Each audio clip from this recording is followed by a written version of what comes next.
Bonjour à tous, on se retrouve aujourd'hui pour un nouveau bilan lecture et bienvenue dans le monde de Bruno. Donc au niveau des bilans en lecture, j'ai décidé un petit peu de changer ma manière de faire car on m'a dit qu'apparemment je spoilais un petit peu trop, donc déjà j'en suis désolé. Et du coup je vais essayer de plutôt raconter forcément le début de l'histoire, malgré que je suis peut-être au tome 25 ou quoi que ce soit. Donc si vous voyez que vous que ça vous dérange, le fait que justement peut-être que vous voulez avoir ce léger spoil de vraiment ok le tome 25 était super parce qu'il s'est passé ça, ça, ça, ça et ça, dites-le moi en commentaire, comme ça j'aviserai peut-être pour les prochaines. Et peut-être qu'après, au final, on arrivera peut-être plutôt dans un top flop manga, un peu comme Loïc du monde de Tada ou Sélection Manga, etc. Quoi. Donc à voir. Donc j'attends vos retours par rapport à ça, parce que forcément je débute, donc je sais jamais où est le point limite. Moi aussi, ça me dérange quand j'entends certains youtubeurs manga parler des mangas que j'apprécie, que j'ai pas encore eu le temps de lire ou qui sont dans ma liste d'envie, par exemple, etc. Après, parfois, c'est aussi ce genre de petits détails qui va faire si tu vas aller vers une série ou pas. Donc n'hésitez pas à me donner un retour par rapport à ça. Et, euh, et je sais pas si vous avez vu, mais du coup, j'ai rajouté deux trois éléments dans mon décor. Donc déjà, on voit un petit peu mieux Nagi et Shigiri, je pense, si je dis plus de bêtises. C'est vrai que ça fait un moment que je me souviens pas de son prénom. Du coup, celui qui court vite. J'ai remis un poster d'Hippo ici. Et du coup, ici, un cadre de Posca Abricot. Donc, c'est Gotenks avec un fantôme, mais dans le monde de Hippo. Donc, on a le petit chien et Gotenks avec les gants de boxe. Parce que Gotenks, c'est mon personnage préféré dans Dragon Ball. Donc, voilà, donc on va commencer.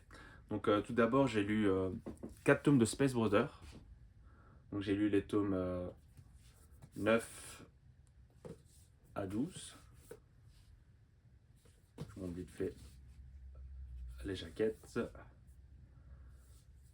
Donc, donc Space Brothers, on rappelle, c'est du coup l'histoire de deux frères qui rêvent de devenir astronautes. L'un concrétise son rêve assez rapidement dans la série, l'autre au début est plutôt dans l'automobile, mais il se fait virer suite à un accident. Quand je dis accident, ça peut être de tout n'importe quoi, donc ça je vous laisserai découvrir, vu que j'en ai déjà parlé au préalable. Et du coup, en fait, son frère le challenge de refaire son rêve, c'est-à-dire de devenir astronaute. Et du coup, il va passer les examens pour le devenir. Et forcément, ça reste du spoil, mais forcément, il va devenir astronaute parce que sinon, la série, à mon avis, elle serait déjà arrêtée, concrètement. Donc voilà. Sinon, que dire des 4 tomes, franchement, c'était vraiment bien. Moi, ce que j'aime bien avec Space Brothers, c'est que j'ai l'impression qu'il n'y a pas un tome en dessous de l'autre. Donc pour l'instant, je donnerais un bon 16 à la série.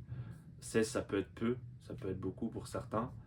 C'est juste que voilà, moi je pense que c'est un juste milieu. C'est pas forcément de base, tout ce qui est astronaute ou quoi, c'est pas forcément un truc qui me parle à la base. Mais franchement, la série elle est vraiment bien faite. On voit on va dire tous les examens, qu'est-ce qu'il faut faire pour devenir astronaute, etc. Qu'est-ce qui peut se passer éventuellement quand tu es, du coup, par exemple sur la Lune, etc. Donc voilà, donc on apprend pas mal de choses, donc ça c'est vraiment bien. Donc voilà, peut-être que plus tard je le mettrai encore plus haut. Mais voilà, pour l'instant, ce que j'aime bien dire, c'est vraiment que tous les tomes sont égaux. C'est surtout ça qu'il faut retenir et qui pour moi, c'est du coup tout des très bons tomes. Maintenant, voilà, si vous voulez mettre 16, 17, 18, 15 pour certains, voilà. Mais c'est pas qu'il y a un tome qui vaut 10, l'autre il vaut 18, l'autre il vaut 12, l'autre il est nul à chier. Enfin voilà, non. Non, pour l'instant, franchement, du coup, je vais voir quasi un tome par jour minimum. C'est pour ça que j'avance quand même, j'estime plutôt vite sur cette série, alors que j'ai d'autres séries que je délaisse pour le moment. Oui, j'ai délaissé un petit peu mon application roulette, malgré que ça me permet de me donner une vague idée, mais pour l'instant, je me donne quand même des priorités parce que j'ai pas forcément beaucoup de temps de lire. Enfin, j'estime que j'ai pas beaucoup de temps de lire. Par exemple, hier, j'ai lu qu'un seul livre, il y a 2 jours, j'en ai lu deux, mais c'est deux petits, par exemple. Voilà, des petits trucs ainsi, quoi. Pour certains, c'est peut-être déjà beaucoup, hein. Certains n'ont pas l'occasion de lire tous les jours, mais moi, si. Donc voilà. Donc on continue. Après, nous avons le tome 18 de Fairy Tail sans Quest, donc de Hiro Mashima et de Atsuo Ueda. Tome dans sa constance. Moi, j'apprécie l'univers de Fairy Tail. Sans Quest, c'est plutôt sympa aussi. Un bon, ouais, je vais dire un bon 14 sur 20. Donc, au cas où, pour un petit rappel, donc c'est la suite de Fairy Tail Origin en quelque sorte. Et en fait, tu as Natsu et la groupe de base, donc avec Gray, Happy, Lucy, Erza, etc. Ils partent faire une quête de 100 ans, comme ils appellent ça. Et le but, en fait, c'est de chasser 5 dragons. Donc voilà. Après, nous continuons avec 2 tomes de Grand Blue, le tome 13 et le tome 12. Donc, pareil, tome très sympathique, un bon 14 sur 20, parce que j'estime que Grand Blue, ça vaut pas plus. Mais c'est un bon 14 sur 20, hein, on est quand même content de lire, mais voilà, c'est pas. Je sais pas comment dire ça, mais moi j'ai besoin de plus pour mettre des grosses notes. Voilà, donc vous verrez rarement des notes au-dessus de 16, hein, par exemple. Voilà, bon, par Hippo, parce que c'est cheaté Hippo. Voilà. C'est juste moi, hein, c'est mon manga de cœur, donc c'est normal. Et du coup, voilà, c'est un bon 14 sur 20. De mémoire, je vais pas dire que c'est une des premières fois, mais moi, Grand Blue, c'est pas le manga qui me fait rire beaucoup, alors que pour certains, on me l'avait vendu comme ça. Il a tout le temps le petit sourire au coin des lèvres, mais là, c'est vrai que dans cet tome-là, de mémoire, j'ai vraiment eu un petit bouffé de rire. Donc déjà, ça vous dit que sont peut-être meilleurs que d'autres tomes. Mais ce qui est bien, c'est que l'histoire, il y a un fil rouge. Même s'il est petit, il y en a un. Et ouais, c'est vraiment bien sympathique. Les tomes se dévorent petit à petit, donc ouais, c'est cool. Moi, ici, il manque le 14-15 pour pouvoir continuer ma lecture. Comme je vous l'avais dit au préalable, j'essaie de les avoir d'occasion, donc pour l'instant, je ne veux pas être pressé, mais bon, voilà, si je vois que ça traîne un peu trop, peut-être que je les achèterai neufs au final. Après, on continue avec le tome 7 de Magus of the Library, donc de Mitsu Izumi. Donc, pour tout vous dire, j'ai estimé que ce tome était peut-être un peu moins bon que les autres, mais ce qui est bizarre, c'est que justement, en fait, il y a une intrigue qui se détache de ce tome et qui donne envie de savoir la suite. Mais pour X raison, je l'ai eu l'impression qu'il était moins bien.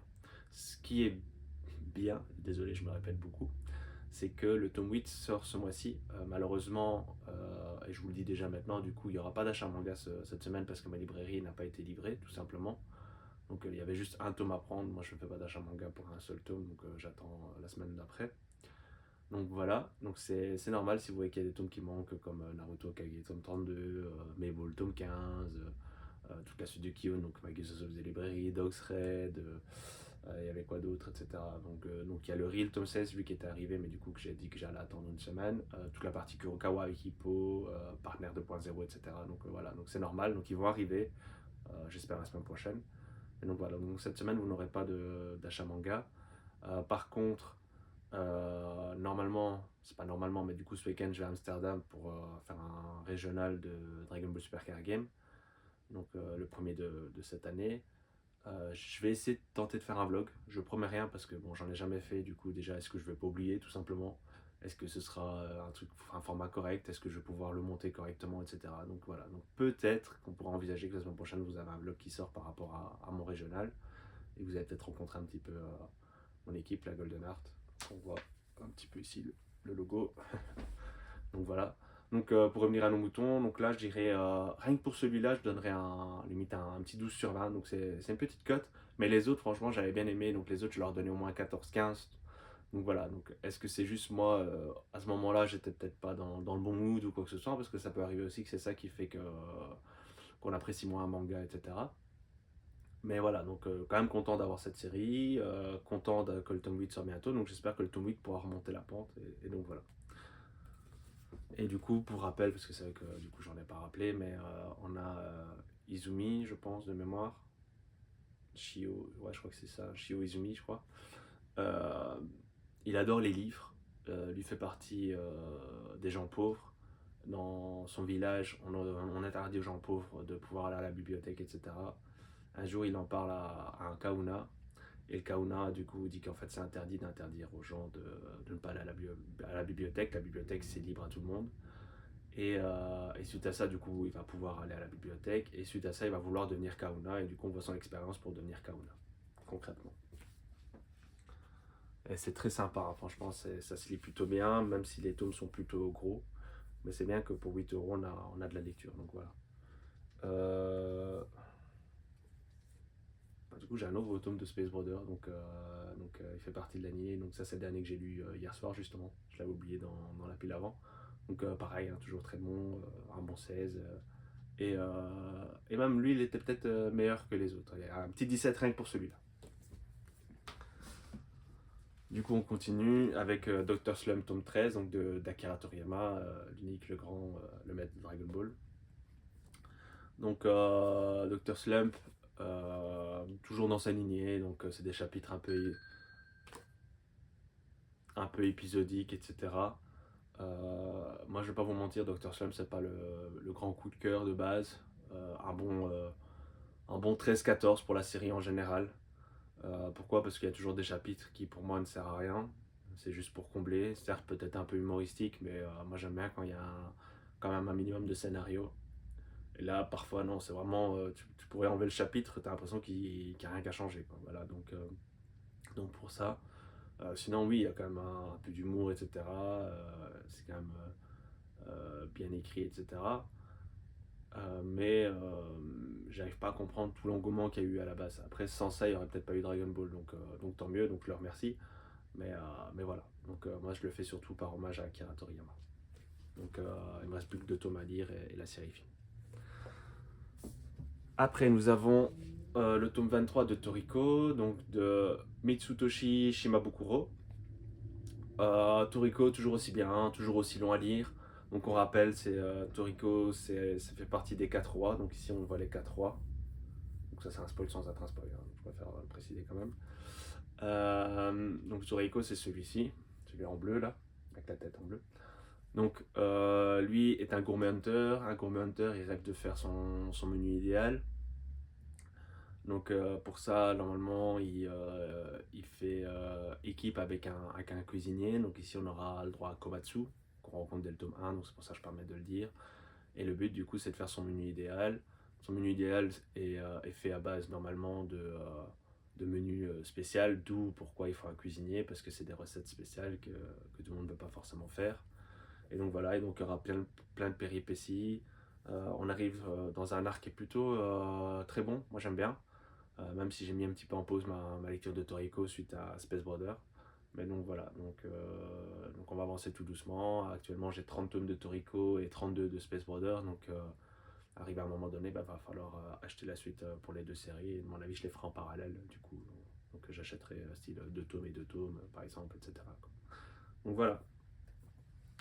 On continue du coup avec le tome 16 de Bucket List of the Dead, donc de Haro Aso au scénario et de Kotaro Takata au dessin. Donc Haro Aso c'est l'auteur de Alice in Borderland.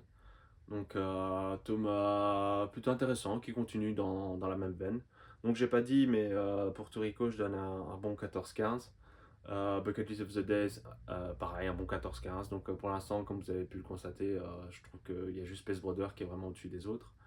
Je rejoins lui du monde de Tada par rapport à ça. Du coup, en fait, ici, on arrive dans un monde où notre personnage principal, comment dire ça, est un esclave au travail. Donc, il peut quasi pas dormir, il doit quasi travailler 90% de son temps, etc. Et en fait, un jour, c'est l'apocalypse, enfin, c'est un monde de zombies. Et lui, en fait, son premier réflexe, c'est pas juste ah, attends, je survive. Non, le premier réflexe, c'est chouette, je vais plus travailler, quoi, concrètement. Et en fait, du coup, il va écrire un truc, il va dire les 100 choses à faire avant de mourir, concrètement. Là, ils sont déjà à plus de 80 dans ce tome 6, on en fait quand même 3-4 aussi, donc ça peut avancer vite.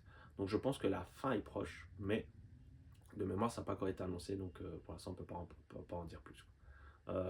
Non, plutôt sympa. Le seul défaut de ce genre de livre, c'est que moi, personnellement, je les paye 8,10 €, donc en Belgique, et vous voyez quand même qu'ils sont plutôt fins. Comparé par exemple à Magus of the Library, qui, je pense, vaut soit le même prix, voire peut-être même moins cher, et font beaucoup plus. Hein. Ici, je ne sais pas si on a le nombre de pages exactement, mais ouais, on est plus ou moins sur du 150 pages. Au Magus of the Library, on est sur du 240 pages, donc il y a quasi 100 pages de différence, quoi. Donc voilà, après, nous avons Rokudonashi Blues, tome 17, donc en Pika Masterpiece. Donc là, je vais dire un bon 16. Moi, j'ai vraiment bien aimé. Donc lui, il va se rapprocher du coup de Space Brother. Donc ça, c'est de Masamori Morita. Donc un petit furio comme on aime bien. Donc ce qui est bien avec Rokoi Danashi Blues, c'est qu'on voit de tout. Il y a un petit peu de boxe, un petit peu de furio, donc des bagarres dans la rue, euh, un petit peu de romance, même si ça reste très léger, etc. Donc c'est vraiment, on voit de tout. C'est plutôt... Je vais essayer de vous montrer des trucs. Allez, pas besoin de réveil. Moi je trouve que c'est plutôt bien dessiné. On ressent ce que l'auteur veut nous montrer, quoi. Donc il y a quand même pas mal de bagarres, hein, donc c'est normal. Voilà, il faut aimer, on va dire, quand même la bagarre pour aller vers ce genre de tome. Mais voilà, donc c'est une série qui sera finie en 25 tomes pour ceux qui se le demandent, donc c'est écrit là derrière. Donc ouais, non, très content de cette... Moi, personnellement, j'apprécie l'édition et j'apprécie la fresque que ça fait. Donc ici, on la voit pas parce qu'elle est un peu plus bas dans le décor, mais la fresque reste quand même jolie, personnellement. Allez, on continue du coup avec le tome 9 de Deep Free, donc de Mitsuhiro Mizuno et Ryosuke Tobimatsu. Donc, tome plutôt bon, un bon 15 sur 20, je dirais. J'aime bien la jaquette personnellement, je trouve qu'elle en jette un peu. Le dessin toujours aussi bon aussi. Je vais vous montrer une petite planche ou quoi. Hop, donc voilà. Donc ici en fait, on a un personnage principal qui est japonais et américain en même temps. Il ne sait pas au départ qui est son père, etc. Donc lui rêve d'être joueur de basket professionnel, donc de jouer à la NBA. En l'occurrence ici c'est la NBO, à mon avis pour question de droit.